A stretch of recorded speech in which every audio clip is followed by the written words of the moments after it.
What was the best lesson that you're like, man, I distilled this from film school and this has really helped me? The thing that kind of like more or less shifted my perspective about storytelling, that kind of changed everything for me, was when I understood that it was about the filmmaker first.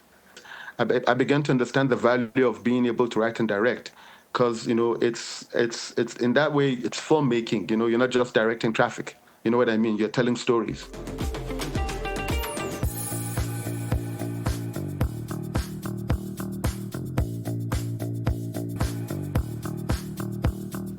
Hey, everybody, welcome to the Kinolime podcast. It's John Schramm. Danny Murray. Man, do we have an amazing guest today. I've been wanting this for weeks, and I always keep bumping it back, but now we have Adze Ugah from South Africa here, the director of the upcoming feature, hopefully very soon, Something Like Molasses, which was our runner-up in the first competition. Adze, what's up? What's up, guys? So good to be here. Jeez, I've been looking forward to this more than you have, as far as I'm concerned. I think that, on the excitement level, we're both humming in at a 10.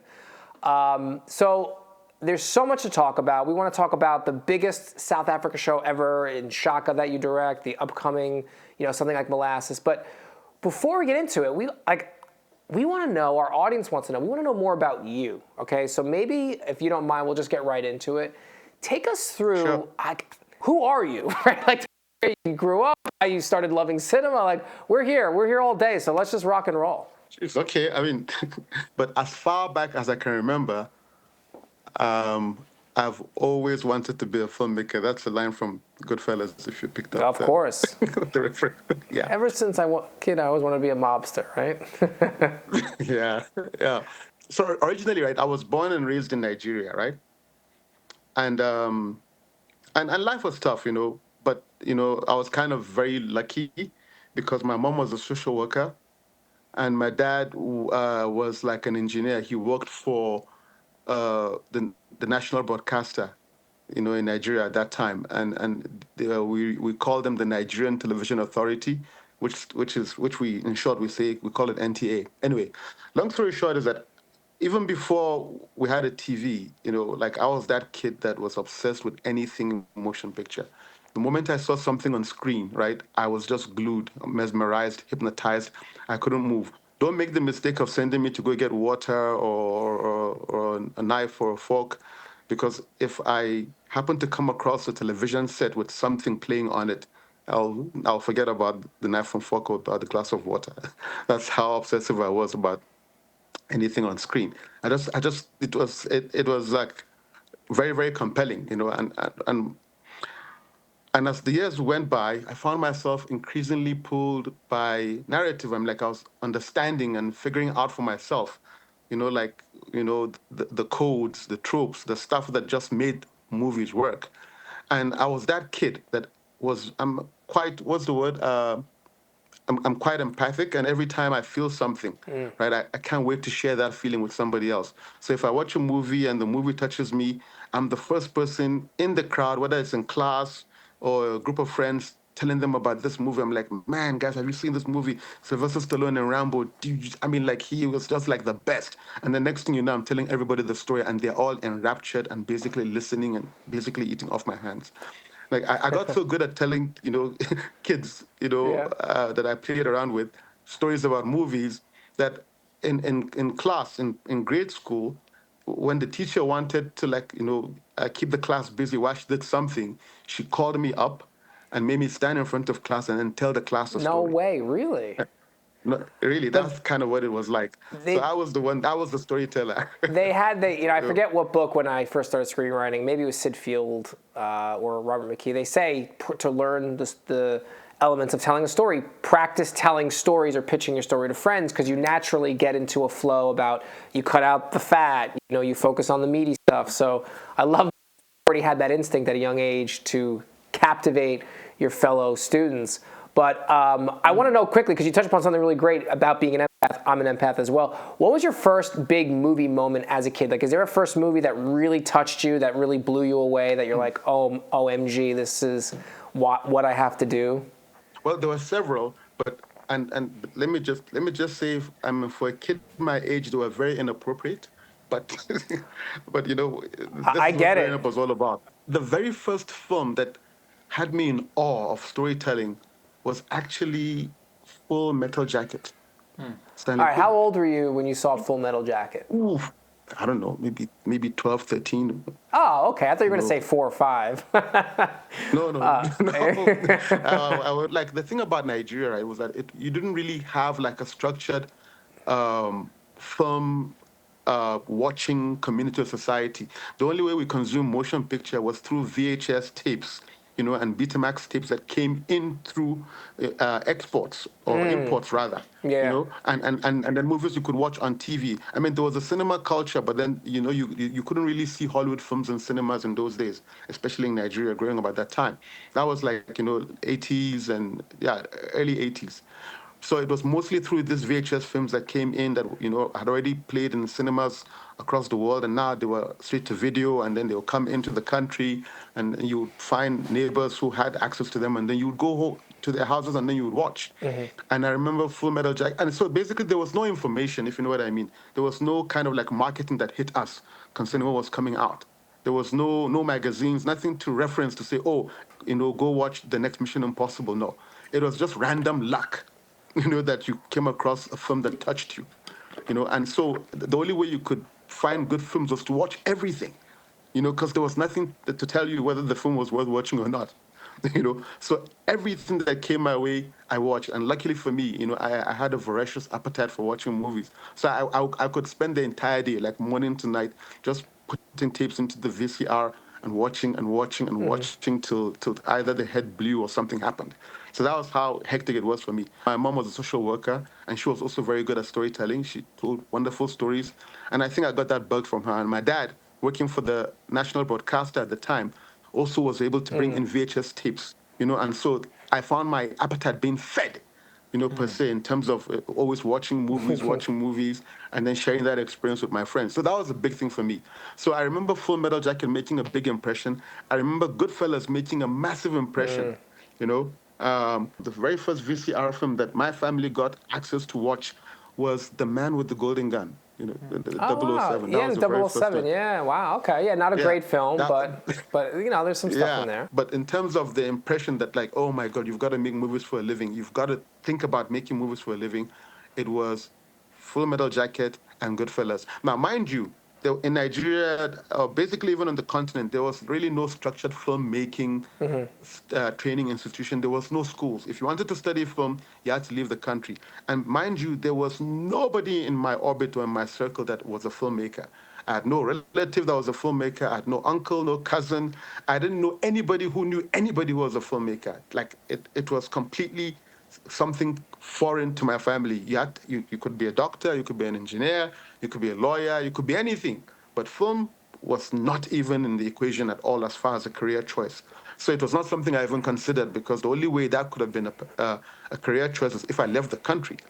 I found myself in varsity studying engineering, and then after a while, I realized that I was spending more time and money on film books than I was on engineering books, and it was clear that if I did not make the switch, I was going to have a very miserable life. And then, fortunately for me, I think sometime around 1998 or 99, the government in Nigeria basically opened a film school, and I went there. I just want to know, what did your parents think, right? You're leaving Ooh, engineering, ooh, you decide to go into this venture where it's not, South Africa's a bigger hub of filmmaking than Nigeria, but still, yeah. it's, I think, every parent's worst nightmare to have their child say, I'm leaving a stability path to go on the path of the arts. How was their reception to your dream received? It was like, you could imagine how heartbreaking it was for them. Even your dad, the broadcaster? I'm surprised, because he was in a business that, okay. Yeah, well, look, yeah, because I mean, as far as he was concerned, it wasn't really. I mean, he knew he was more forgiving than my mom, to be honest. But then, remember, he was an engineer also for the broadcasters. Not that he was a Okay, so creative. yeah, it wasn't the creative. Yeah, so he thought there was more of a career path in being the engineer as opposed to being the creative, because I think he knew what the creatives were earning, and wasn't really like. I just want to know, what did your mom say? Was there something that burned in your mind that, like my mom is Marissa Tomei from My Cousin Vinny. So if when I broached her that I was pursuing this path. I mean, the amount of F-bombs that came out of her mouth. But I love you, Mom. But what did your mom say? Like, was there a funny line? I just trying to get into sights your family dynamic. No, so here's the thing. So I had to be creative about how I basically, you know, broke the news, because I knew that they won't let me go. I knew that they will Yeah. basically emotionally blackmail me and tell me everything and give me every Sure. reason in the world why I shouldn't do this. So I didn't tell them, right, that I was going till I was sure that I was going. Okay. And I waited till the last day. So basically what I did was I'd already registered with at the film school. I'd paid like the first tranche of school fees. I'd secured my accommodation, everything, because where this film school was like a 5 hours drive from the state where, you know, my family was living in. So I had done all of that, you know, without them knowing. And then on the day that I was supposed to resume on campus was the day I told them that today, like in about 1 o'clock, I'll be getting on a bus and I'll be heading to film school. So I did not give them time to react. I did not give That's them time to crazy. process. I dropped the bomb, and then in an hour or two, I was out of the house with my bags straight to film school. You know, Wow. Okay. yeah. That's So impressive. I like that that. was it. It was the only way I could do it. You know what I mean? And I'm sure there was heavy resentment. You know, I would have loved to have been a fly in the, you know, on the wall in the room after I'd left, what they said or what they thought. But I'm sure it was. I mean, when I think about it now, it must have been very harsh. You know what I mean? Okay, so you get to South Africa. You're in film school. It's blowing your mind, I'm sure, right? And tell Yeah. me about that experience when you got there.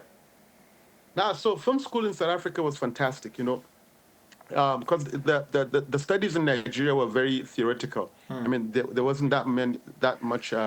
I mean, because I wanted to study film. Nigeria was becoming famous for being a video economy, you know, a home video economy, digital film. But I wanted to study film, you know, like celluloid Yeah, of course. filmmaking, 16 millimeter, 35 millimeter, all of that. And so that's what South Africa offered. So when I came down, it was everything that I imagined. You know, I mean, next thing you know, I'm in classes and I'm now handling 16 millimeter cameras, writing treatments for stories, and the thing about film, the film school in South Africa, it wasn't like, oh, if you wanted to be a writer director, it wasn't always a given.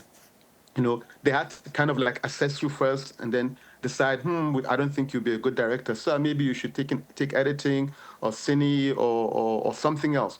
So there was that risk that I wasn't going to be taken into the directing class. And miraculously, there was no struggle. They were like, yep, you're going to direct. So it's fine. You can stick with your first option. And out of all the foreign students that came in, you know, to study film that year, I was the only one who actually was allowed to study directing. All Now, the others from Canada, from India, from Kenya, from Brazil, they all found themselves doing other things. Now, when I you was got like, in, shoot. did you went to film school with the idea of I want to be a writer director? Did you think just I wanted to be a director? Like, what was your No. initial ambition? Well, I wanted to be a director, but then that's when I learned that the writing part was also very important, Yeah, okay. especially in our context. You know, because I mean, it's like auteurism. You have to be able to kind of write and direct. But for me, you know, over the years, I began to understand the value of being able to write and direct, because you know, it's in that way it's filmmaking. You know, you're not just directing traffic. You know what I mean? You're Of telling course. stories. And that for me was important. And the film school in South Africa, it's called AFDA for short, the South African School of Film uh, Drama. What you know, long name, like all film schools do have long names. Insisted that this had to be the way. And so if you couldn't write, you wouldn't be able to direct. And if you could direct and you couldn't write, that was a problem.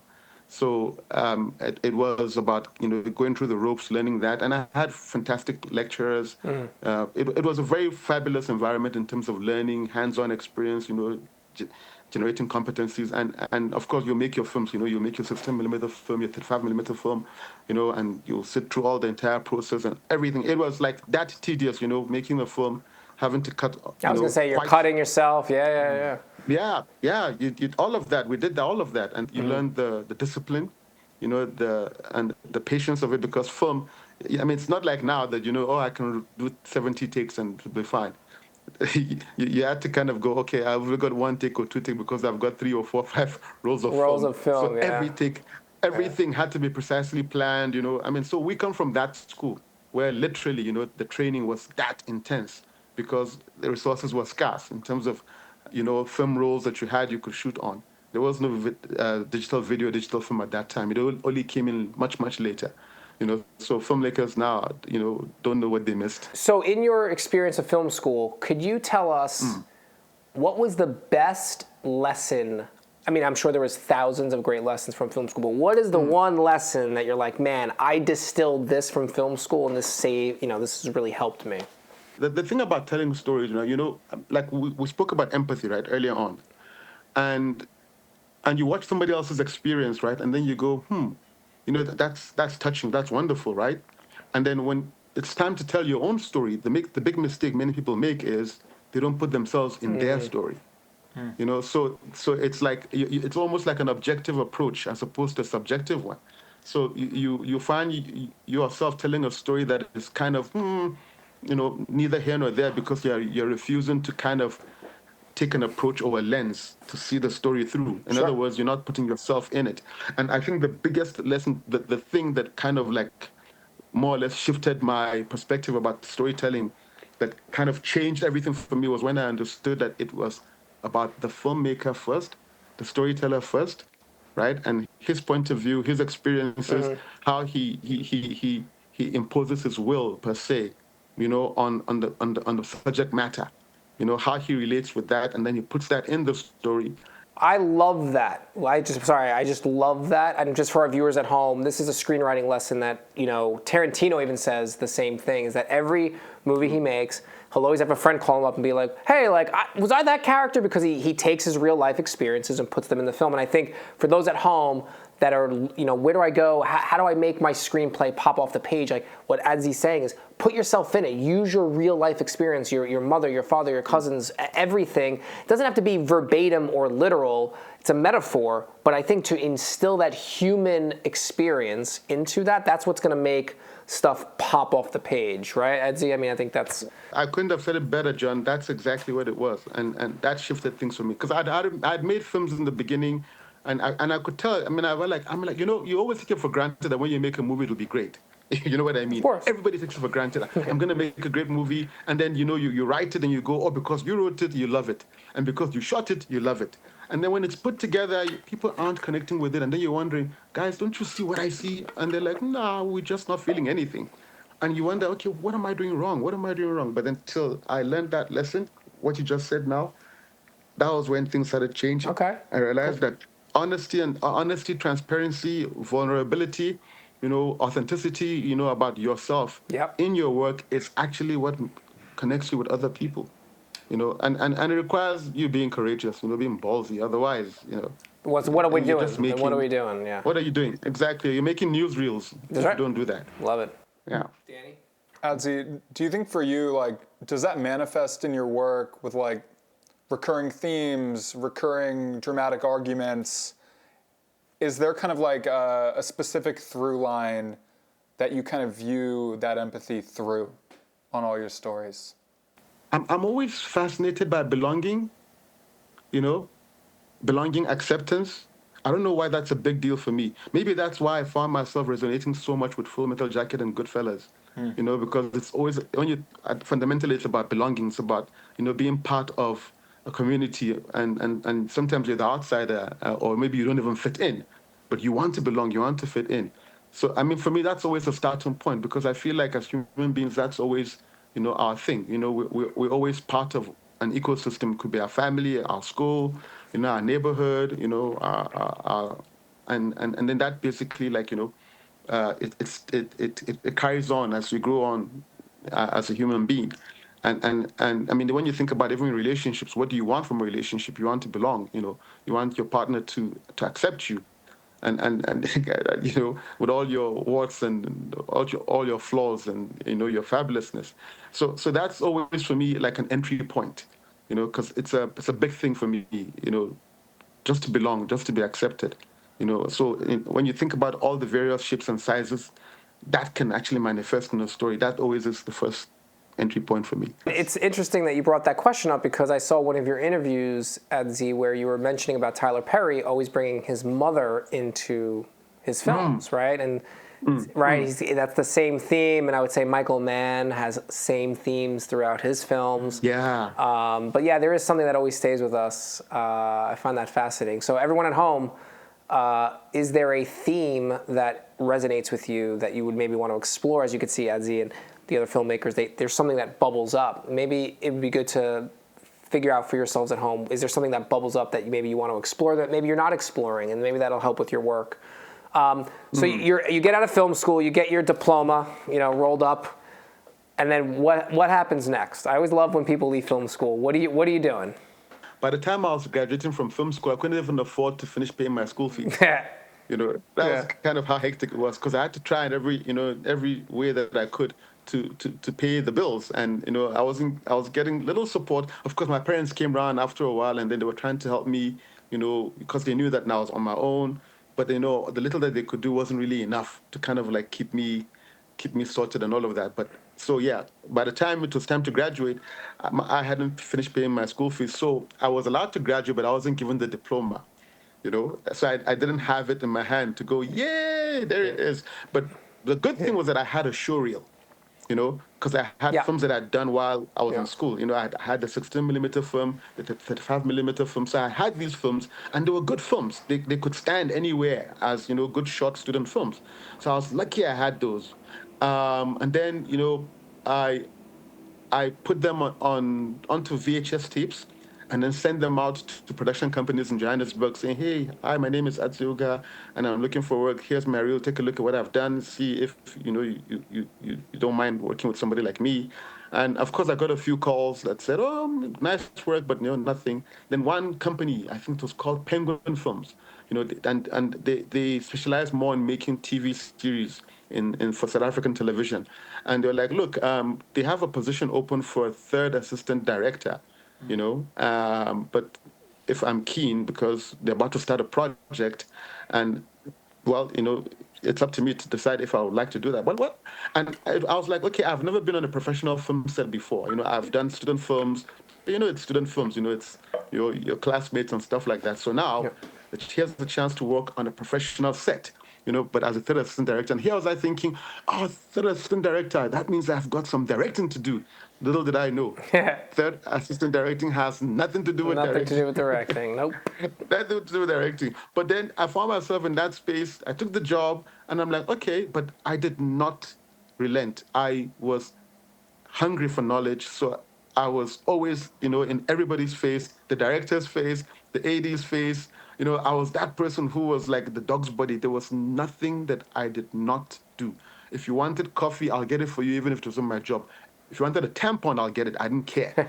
I was that person who just wanted the wheels of the production to keep on rolling. And, by the time I got the scripts, I read the scripts as if I was directing the scripts, And by the time we had done the show, the producer was so impressed, right? They were like, okay, we're doing a season 2 and would like you now to become the second assistant director. There we like, go. Okay, and it meant more money. And I'm like, yeah, I'll do it, And then by the time they had wrapped up the second season of the show, which was like another 3 months of work, they were going on to another show. And the producer was like, would you be keen on directing? And I'm like, holy moly. I'm like, why not? But then as, the universe and God will have it, another offer came for another job. and that was with Angus.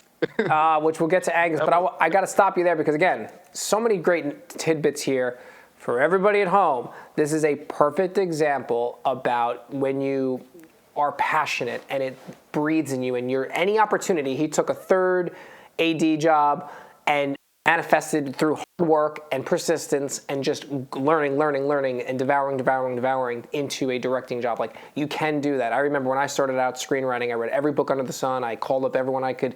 Anyone that would meet with me, I would, and you push and like, you create your own luck. Guess what I'm trying to get at here is, I believe in luck, divine intervention, of course, but you create your own luck. And that's what Adze did here. He created his own luck. He didn't just sit back and, only third AD, this is terrible. He manifested through his hard work. He created luck. And I think that's what you got to do, is take any opportunity, no matter how small, and just give it your all, because good things are going to come out of that. Yeah.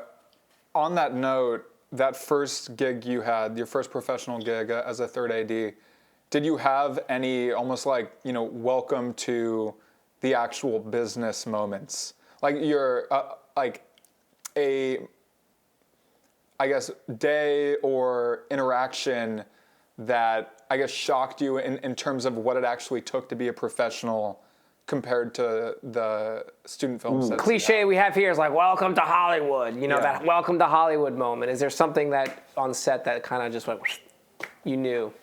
It was weird, because I think weirdly enough, the first thing that made me feel like, okay, you're in the big leagues now, was when the unit locations manager handed me my radio. Yeah, the radio. That's huge. So I get the radio, and it's like now I'm part of this network, this hive, this army, that is making this TV series for South African TV, and it is humbling to say the least. Like I think I almost shed a tear. It didn't matter that I was a third AD. It was just great to be part of this massive machine. And as even though, like I said, being a third AD had nothing to do with directing, but you're first on set. Before anybody else, you're receiving the actors, you're processing them, getting them through makeup, through wardrobe, and you're standing next to TV stars, South African TV stars, and they're depending on you to kind of just get into the groove of things.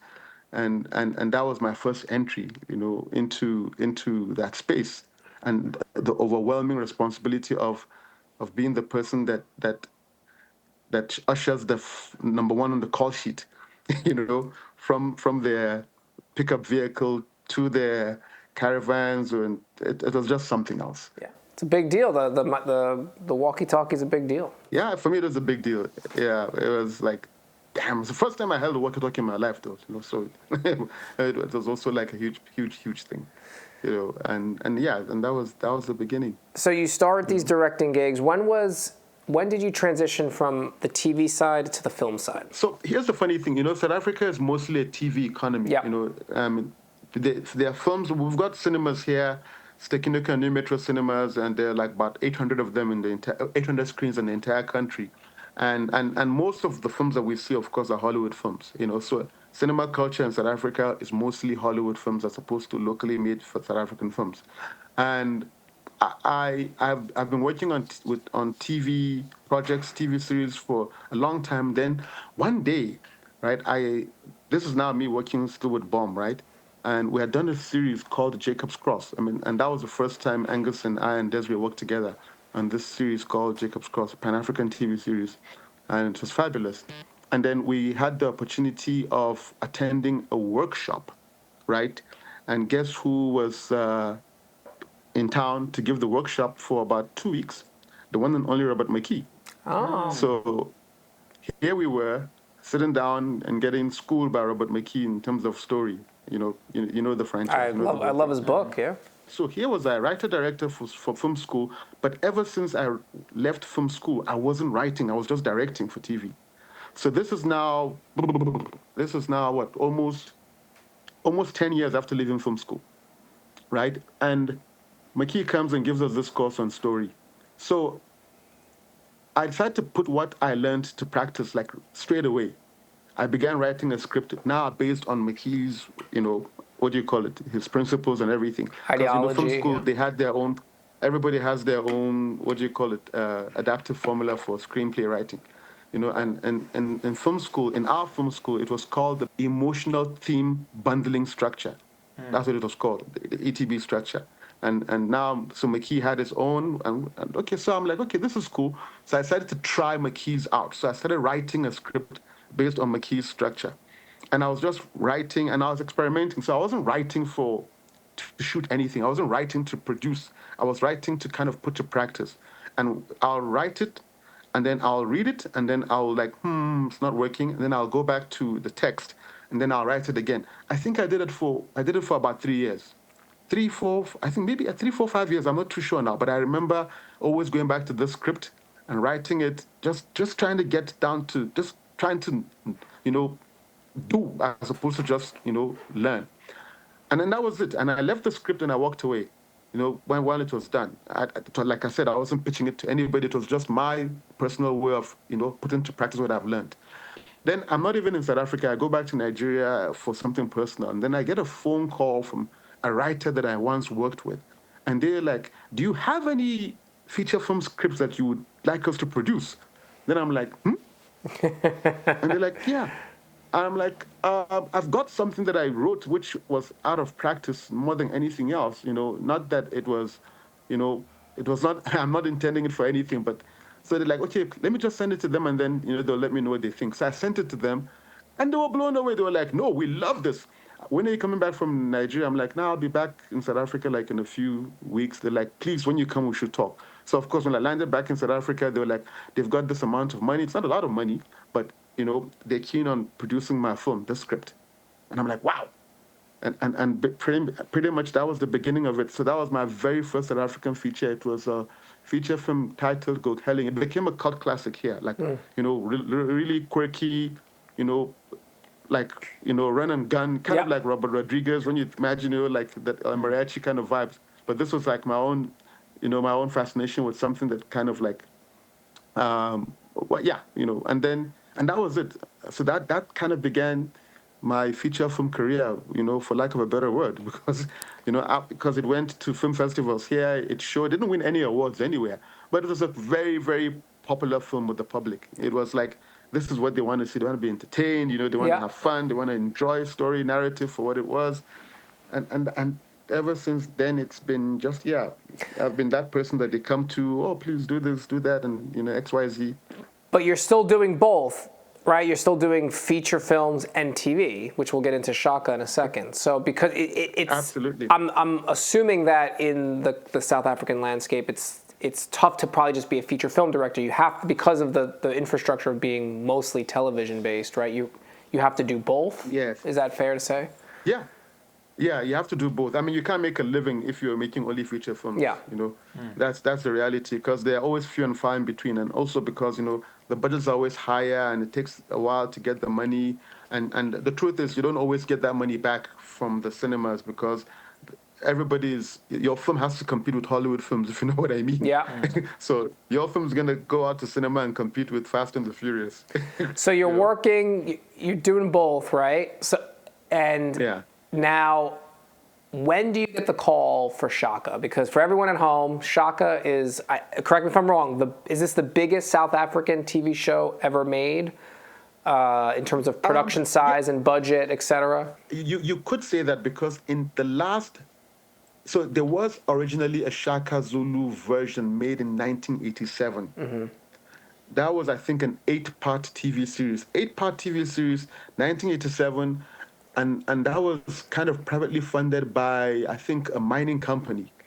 And that TV series, right, if you can Google it, Shaka Zulu, the original 1987 version, I mean, it's grossed over, like, not grossed, in terms of licensing fees, it's made close to $5 billion or so worldwide. Dollars? Because of how... Yeah, I think, if I'm not mistaken, but I stand to be corrected. Wow. When you Google it, you will see. It's made it because it's so popular. Well, it's like the South African Game of Thrones, the story. If anyone doesn't know, that's what it was. Yeah. There were like plenty of like English, like well-known A-listers in the film in that particular series. Robert Powell was there. Robert Powell was the guy who played Jesus in Jesus of Nazareth, if you remember. Long time ago. Yeah. The blue eyes. So anyway, the blue eyes. Yeah. Blue eyes, exactly him. Yeah. So anyway, that was the last one, and it was successful. So now here we are.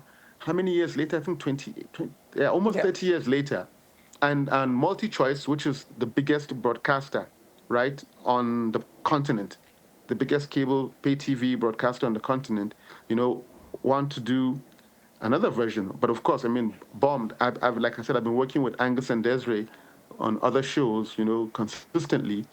And when they pitched to do another Shaka Zulu series, but then this time, of course, told through the point of view of the indigents, because the first one was told through the point of view of the Europeans that came in and settled and found the Zulu nation. But this one was more about, telling the story from the point of view of the Zulus themselves, and they pitched that to MultiChoice, which is like I said, the biggest cable provider on the continent, and they said yes. But of course, the budget had to be right.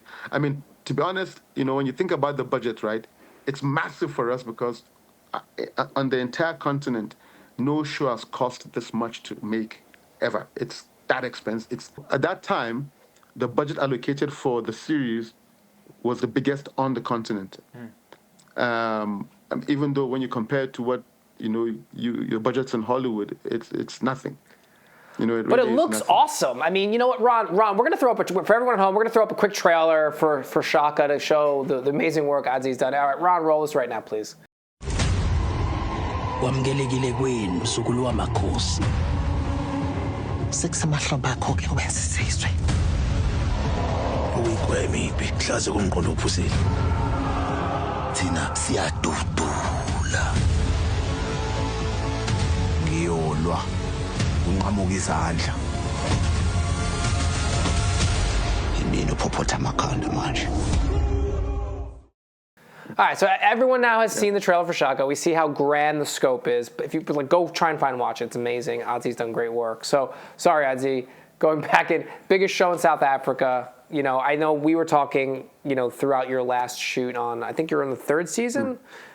Yeah, so we go on and make this show. We did the first season in 2022. We did the third season, I think, 2024, and we have just finished the third season. Yeah. And we're in edit, we're in post for the third season, which is of course the last season, and now this one is the South African Game of Thrones. How many shooting days did you have? Because I know when we were talking about Molasses, which we're going to get into next. So how long was this shoot? Each season pretty much is like about a 5-6 month shoot. That's how long. Okay. Yeah, but it's insane, but that's nothing compared to Game of Thrones. Like, Game of Thrones take like 1 month to shoot one battle sequence. If you remember Battle of the Bastards in season 5, it took them like 52 days to shoot. That and Hard Home are my two favorite episodes of Game of Thrones. Yeah. The Battle of the Bastards is, Exactly. So we're not doing too badly because we shoot our battle scenes. We shoot our battle scenes in basically like a day or two, maximum 5 days. And because I have a knack for action, like we're pretty much, so I do a lot of action scenes, and I've kind of, I don't know how to say this without sounding a bit silly, but it's something that I enjoy doing a lot, like, directing action, blocking action, and doing, like, having scenes that, there's like a lot of violence and stuff like that. I kind of pull it off quite well. So for all seasons, I was always the action unit director, even though I did have my own episodes to direct. But if there was like a battle sequence in somebody else's episode, I would direct that sequence for that director. Oh, that's great. You're like, prep. David Leitch, right? David Leitch, that's all he does is make action films, right? You like action, violence, it's good. So, okay, you're filming the big, Game of Thrones TV show in South Africa. Now, Kinolime enters your orbit, right?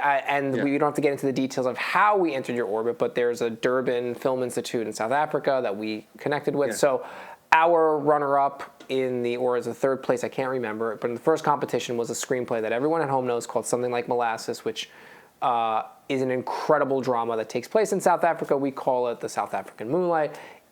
Danny read it immediately during the first competition, flagged it. I read it immediately, fell in love with it. So we give Nina an option, and we're like, all right, we're going to go out and try and make this thing, right? And so we have to go to South Africa, get a director to be authentic. Now, Adze, this is without, paying you off ahead of time. You get this email from, I guess it was the Durban Film Institute, this screenplay called Something Like Molasses. You read it, okay? What was your first thoughts upon reading Something Like Molasses? And also, before you even answer that, like, why even read the screenplay that was coming from this startup company called Kinolime? Tell us a little bit about that process. As far back as I can remember, here's that quote coming back again. Working on TV for as long as I have, and then making the odd feature film here and there, I had just done a film, my second South African, when I say my second South African film, I meant my second South African film that I had written and directed, right? And it was a film called Sierra's Gold, and it had won the best South African feature at the Durban International Film Festival in 2024. So and I didn't expect that to happen because it was also one of those things I was having fun with in terms of, oh, let me just put myself on the page and then put myself basically on the screen in the frame. Let me explore my own issues through this story. Let's put it that way. And and that happens. And then that puts me basically in the orbit of the Durban International Film Festival people. Because the moment Molasses came to them, they were like, we know your director. And they referred, I believe, me to you guys that you should speak to Adze. Yep. And then I got the script.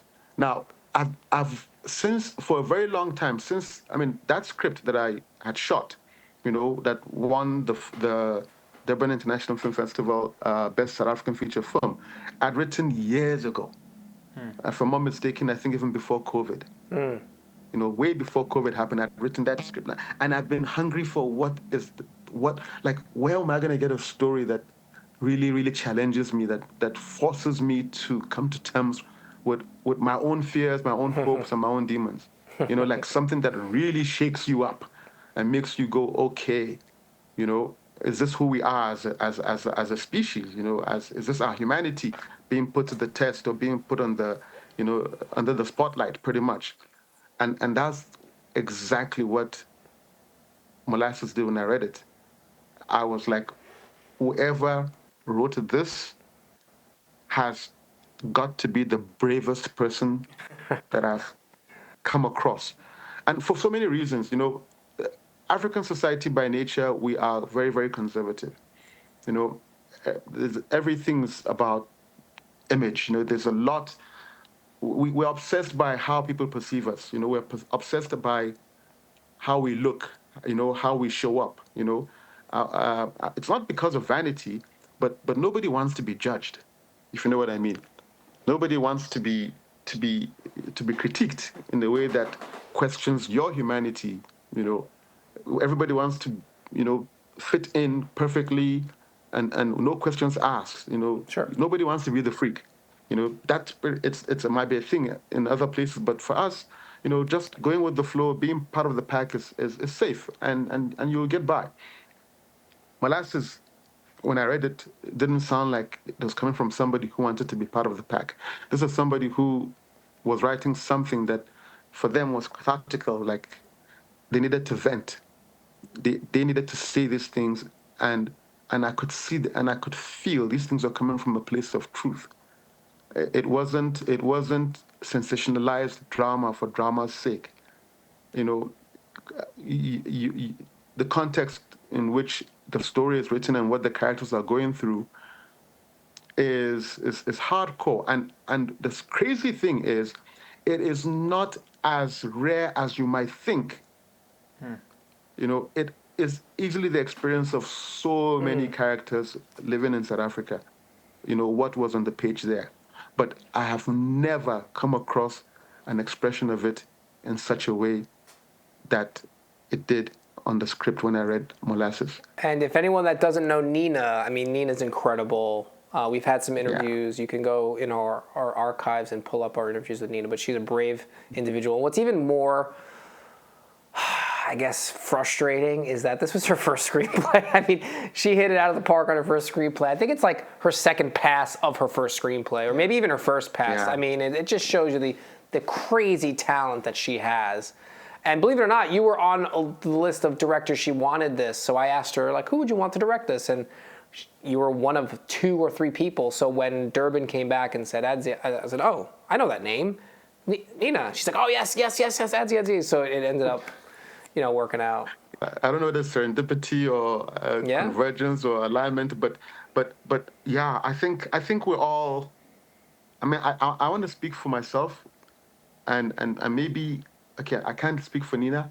It's not fair to do so, but there was the brokenness that I felt needed to be expressed in Molasses that I felt was. So here's the thing. I always feel like people can go to therapists, right, and then basically pour out their hearts and souls and their problems, and then get something that might help them get by. Or they might go to church, and then meet a priest or a pastor, but in reality, it's things that you normally wouldn't want to volunteer to do, if you know what I mean. It's like these altars, I call them altars, right, are not places that you would willingly go to kind of, have yourself torn apart so that you can be fixed. I mean, there was a very beautiful film I saw, I can't remember the name, but with Jake Gyllenhaal, where the film starts with this statement, that in order for you to fix something, you have to first take it apart, And for me, that was what Molasses was doing. It was taking some things apart. And film, cinema, whether it's, you watching it on the big screen, in the theater or watching at home, nobody forces you to go there. People gravitate towards that big screen, willingly. And for them to come to that altar willingly, to have issues such as the ones in Molasses, addressed, because it is taking apart what you think you know about yourself and then putting it back together again in some shape or form. Well, that's what you would do post the film, of course. And the film doesn't do that for you. But accepting to embrace that subject matter, as a writer and also even as an audience member, and then for us also as, people who hope to create it, is about that. It's about fixing ourselves, or starting the journey of fixing ourselves by first taking ourselves apart. And that's what that script does. It's close to home for so many, and it will be necessary treatment, on a soul level for whoever comes across it. I know it was for me when I first read it. Upon your first reading, I think almost every person I've spoken to kind of like latches on to a different character. There's 3 family members we follow, and almost every person I know who's read this just feels like they are is completely engulfed in everyone, but like always kind of latches on to someone in particular. Is there a character on your first read that kind of gravitated you into the story and is like, I need to do this? So like one specific family member. Without a doubt, it was Zizo. It was Zizo. And there's a backstory to this. And I have to say this, it's strange, right? So every single film that I've written, right, and that I've directed that I love, had a female protagonist.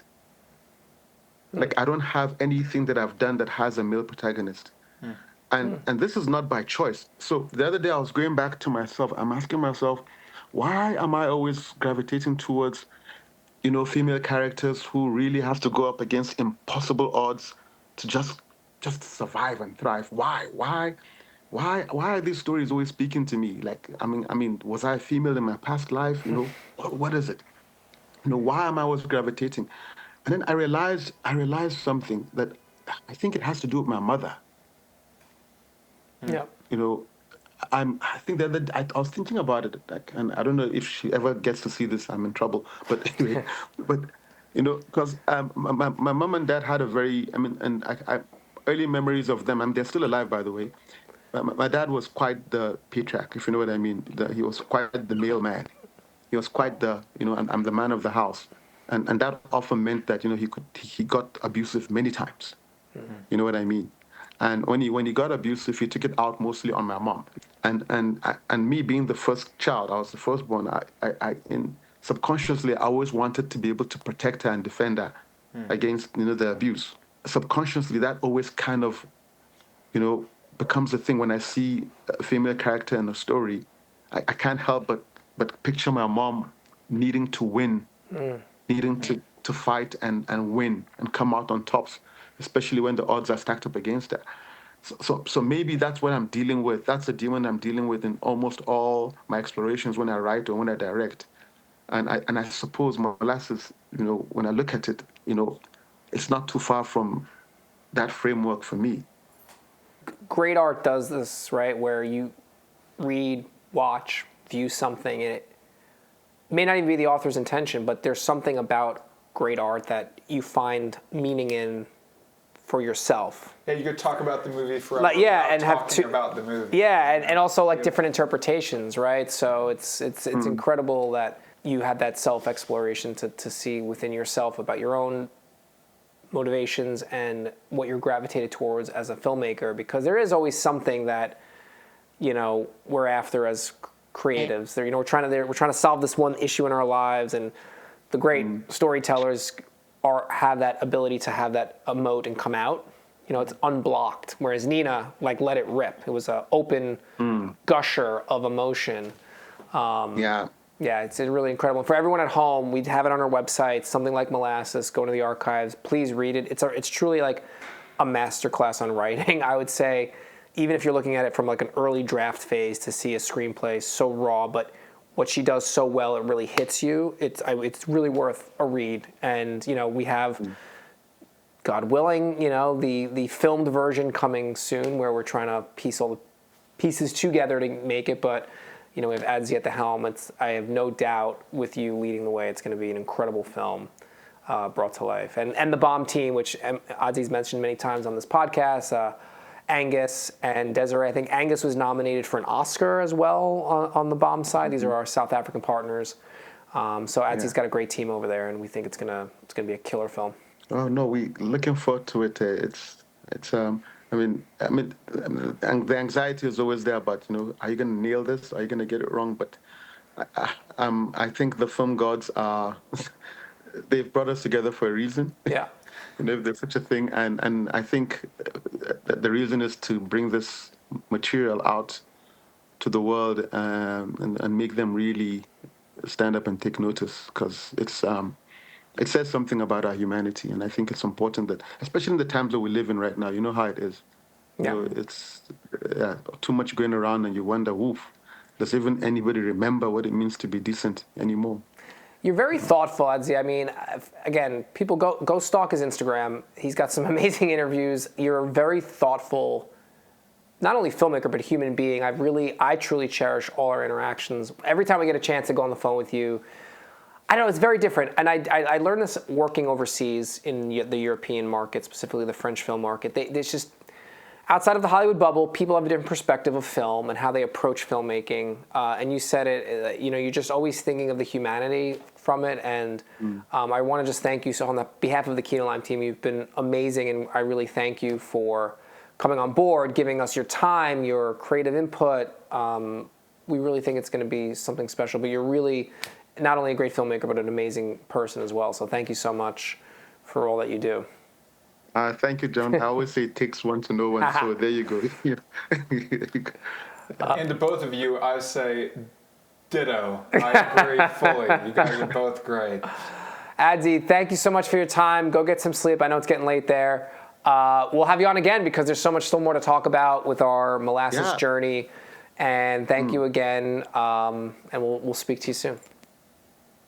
Guys, this has been fun. I really, really appreciate this opportunity. Thank you so much. Can't wait to do this again. Can't wait to start shooting Molasses. Yeah, same. Everybody. We'll see y'all later.